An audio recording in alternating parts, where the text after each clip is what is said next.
Big question. Could a different spirit enter your body?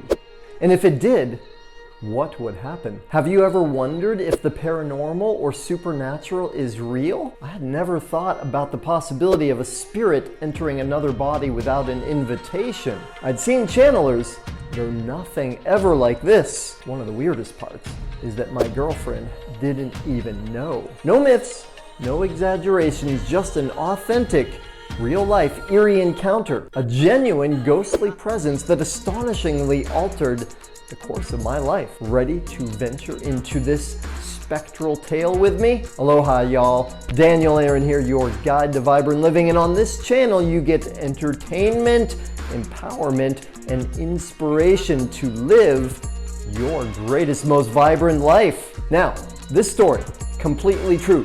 The year 2000, I was living in a therapy center, a radical therapy center in Holland. I'd gone to the UK for a little less than a week. I was going to visit my friend David Wolf, who at the time was a raw food guru. Went to his lecture in London. It was a Thursday night. At the end of the lecture, we were having a lot of fun. He said, "Hey, come down south with us. We're going to do this retreat for the next few days." Great! I went down with him, and in the van on the way there, I was seated next to a woman. Emma is her name. And we clicked. Like right away, we just clicked, and for the next 4 days, we were like joined at the hip. We were so close, we bonded. It was a really beautiful experience.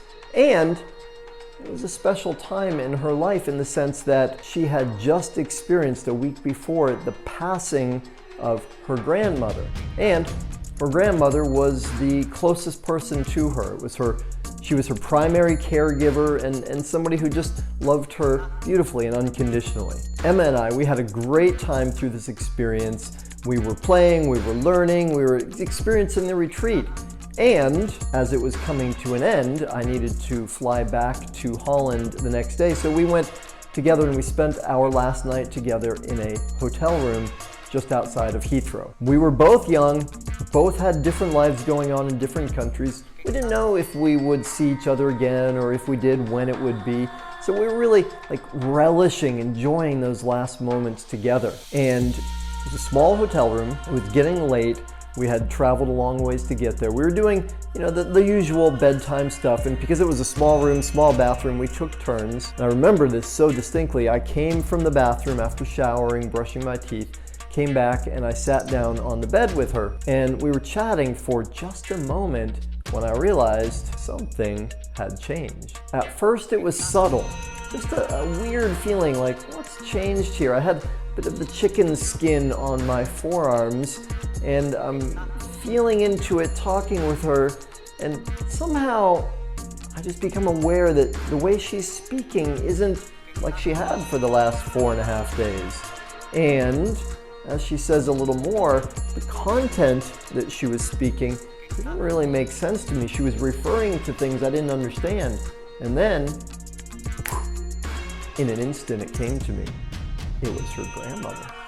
Mind you, not only didn't I have any experience of this kind of thing, I hadn't even seen those kind of movies. Like I remember Amityville Horror and all, Exorcism, Exorcist, that kind of. I never watched any of those movies. I had no idea about this stuff. Yet, in an instant, it was clear. Now, 5 years before that, I had experienced for myself a spiritual awakening, which had taken me from being agnostic atheist right past believing all the way to knowing that there is a higher power, that spirit and spirit world is just as real, or maybe more real in ways than the physical earthly world that we see, hear, feel, experience around us with our senses. I knew that, I felt that, I was aware of that world, yet never had I experienced anything remotely close to this.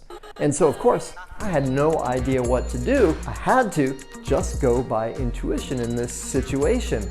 So as we spoke a little bit, I realized I'm speaking to the grandmother, so I thought, well, I asked her, I said, "You're not Emma, are you?" And she responded and said no, and actually looked a little bit puzzled at first. And I said, because you're in Emma's body now.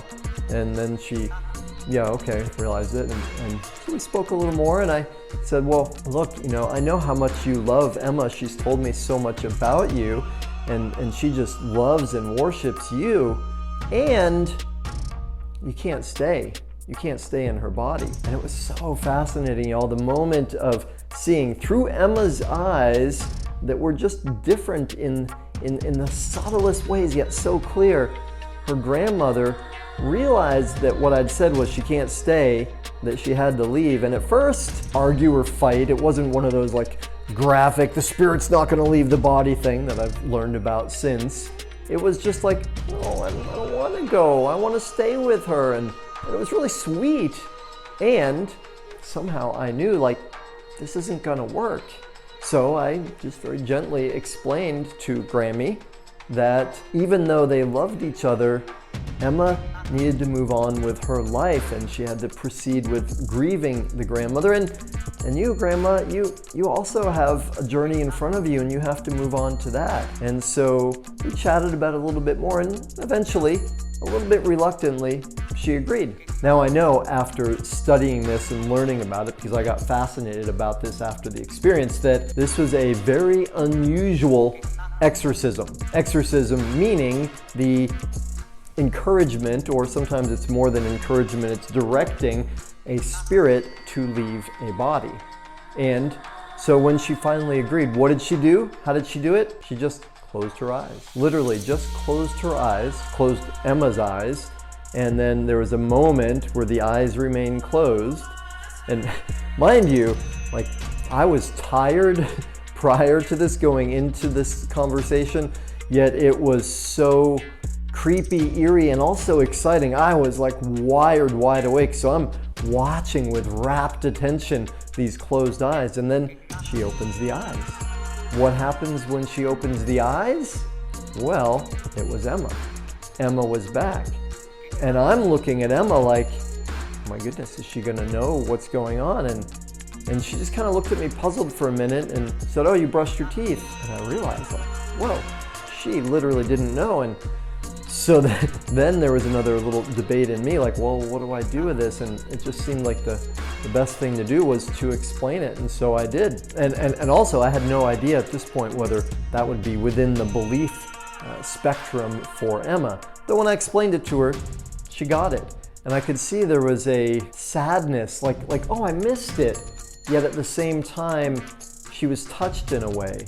And it's like impossible for me to explain it or really understand it from the outside. Yet what I saw was, it was like a final reunion between these two souls who loved each other so much. You might be wondering, how did this experience, this story, change the course of my life? Well, in several important ways it changed my life, and I'll offer those to you because it may be important and helpful for you on your journey going forward. The first, a principle that was new to me then, I was learning it in early stages, and years later I wrote about it in my book, The Art of Spiritual Leadership, 40 Laws to Transform Your Life and the World. And one of those laws I put this way: when we desire to help and we dedicate ourselves to helping someone or a situation, we will find a way. And even more so, when we invite Spirit, God, the divine, the universe, whatever words you like, to assist us, it will have more power.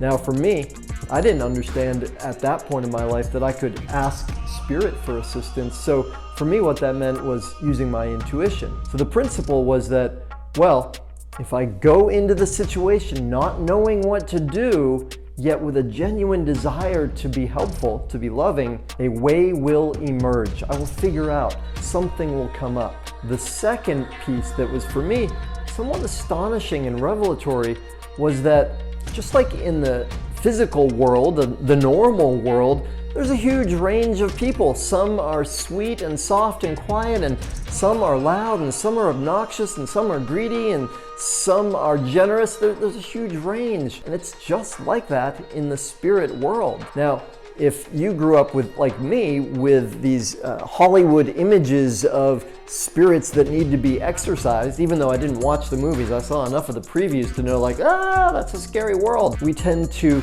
create a trope, a generalization, a cliche about what spirits are. And what I discovered through Emma's grandma is that she was so gentle and loving and kind. That's also just as possible as the head spinning kind. And the third principle or lesson that came to me is well summarized by one of my favorite therapeutic adages, which is, you can't take anyone deeper than you've been yourself. It's so easy in life to doubt or be skeptical about things that are new to us or beyond our experience or beyond our belief system. And one thing we all know for sure is that the human need for certainty can be crippling to a vibrant life. In other words, the more we are closed-minded, the smaller becomes our life. Basho put it this way: everybody seems so certain. I walk as if on thin ice. And what I take the wisdom of that haiku to mean, and what the principle taught me, is that I don't know. I don't know is a beautiful stance. Maybe. It's possible. Anything is possible. And part of the way this has tremendously altered my own life is that when I work with clients or students, and especially when we are in creation or healing or helping them to create a breakthrough in their life, it's so important, so necessary that I stay in that zone of anything is possible. And one of the best compliments I've ever heard received as a facilitator of processes and transformation is clients saying, somehow I knew that whatever came up, it would be okay. And what I take this to mean is that I have practiced and developed acceptance, unconditional love. Now, mind you, one, I did not grow up with that. It was not something I saw modeled around me. And two, there's plenty of room for me to grow in that, and that's something that I aspire to all the time. And for all of us, and I work with a lot of coaches and healers and therapists, for all of us, whether that's an overt role or we're just being with the people we love, the more we can come from a place of loving and accepting them, whatever part they bring forward, it's so powerful, it's so generous, and it's what allows transformation to happen. I will always be so grateful to Emma and her grandmother for allowing me to have that experience. And yes, at the time it was a little creepy and weird and a little scary even. It was also one of the greatest blessings of my life. So I hope you enjoyed the story, and I hope for you it stretches possibilities. I would love to hear from you what the story sparks for you. Have you had experiences like this? Does it seem possible? What would you have done if you were in my situation? So please give me your comments, let me know. And y'all, thank you so much for tuning in and watching. If you enjoyed this, you probably will like this one. You'll like this one even better. Thanks, y'all. Aloha.